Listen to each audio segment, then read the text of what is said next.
Ethan Chislett, take us back 3 years and your first experiences in the FA Cup. They were rather positive, wasn't they? Yeah, we had a good little run when I was down at Met Police with Nesta, and had a good team spirit there. And obviously, it's the beauty of the FA Cup as well, the kind of underdog spirit.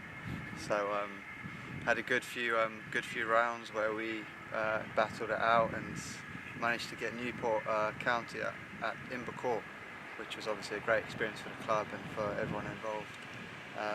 But yeah, as I said, it's the beauty of the FA Cup. It's a big competition, and you can play, the teams right at the top and test yourself. So it's brilliant. Wasn't there a winning goal against Tiverton Town? Yeah. To be fair, I scored a few on that FA Cup run. So, but yeah, as I said, it's more about. I feel like that cup especially is more about kind of team spirit, and the ethos within the team and morale. So you can't obviously just put it down to one player. So what does it mean to you, the FA Cup, back then? To be honest, back then, I knew of it, and it's obviously a massive thing. But I think I potentially underestimated it, and then it kind of hit home when all the cameras were there at Newport, at Invercourt, little old Met Police. And yeah, it's just a great experience.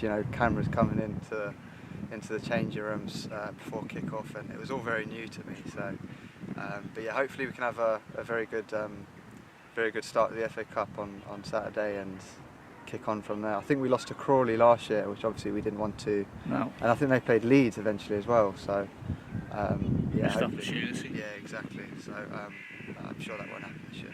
So when you had that game against Newport, did it really hit home the magic of the cup in this country, perhaps different to other countries? Yeah, definitely. As I said, it is that underdog spirit, and I think the Newport team were surprised by how difficult it was to beat. I think they beat us 2-0 with a late goal.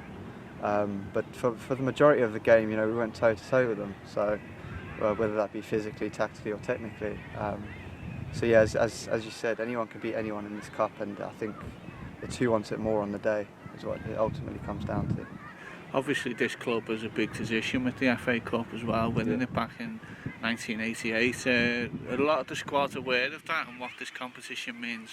Yeah, all the boys know about the history, and I've said in previous interviews, the history is brilliant. But we as a squad want to, create a future for the Dons, and I think genuinely Saturday's a massive opportunity for us to kind of kickstart our FA Cup campaign.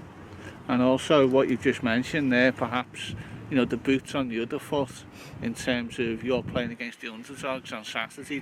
Does it help that you went through that experience a few years ago, that you can think, well, I know how much it means to the underdog team? Yeah, I think generally in games like this, potentially there's, people underestimate your opponent, potentially.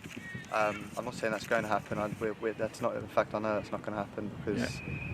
But as I said, it is a mental battle. I think to turn up on the day, play how you have been playing, and play to your level, not theirs, obviously. So hopefully we can stamp our authority on the game early on, and obviously see where it goes from there. There's quite a lot of players in the squad who are from non-league backgrounds as well, so that they will identify with, Guiseley and what we face on Saturday. Exactly. I mean, for example, Nesta, he knows exactly what it's about, and he's been telling the boys, not to underestimate them, because potentially some players haven't been down there.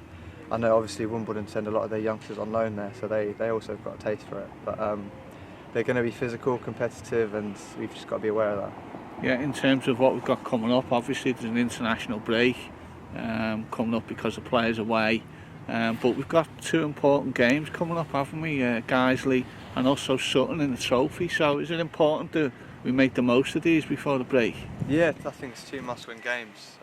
Two, as you'd say, cup finals in some respects, because essentially it is a mental battle, I think, and I think we're going to come out on top on both occasions. So. Off the pitch, I read in an interview from years ago, you take a keen interest in the stock exchange.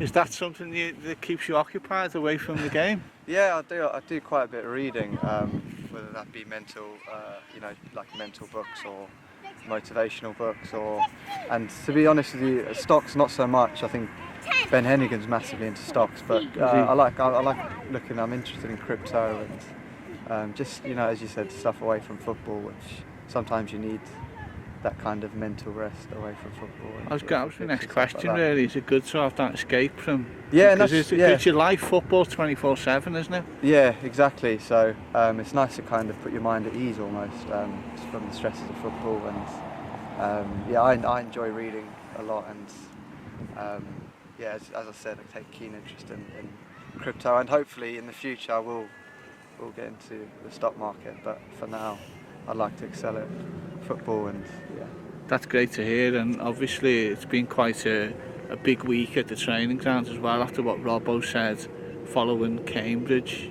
What's this week been like? A fair bit of reflection after that?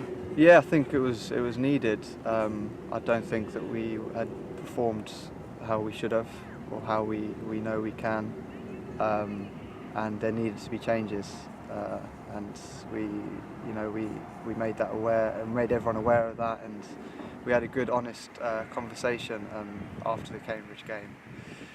And going into training this week, obviously we needed to be up for it. And as I said, the two games coming up we've got to be mentally prepared going into both of those games, because they're not going to be easy by any stretch. So I think it's been a good turning point this week, and hopefully that shows in the results.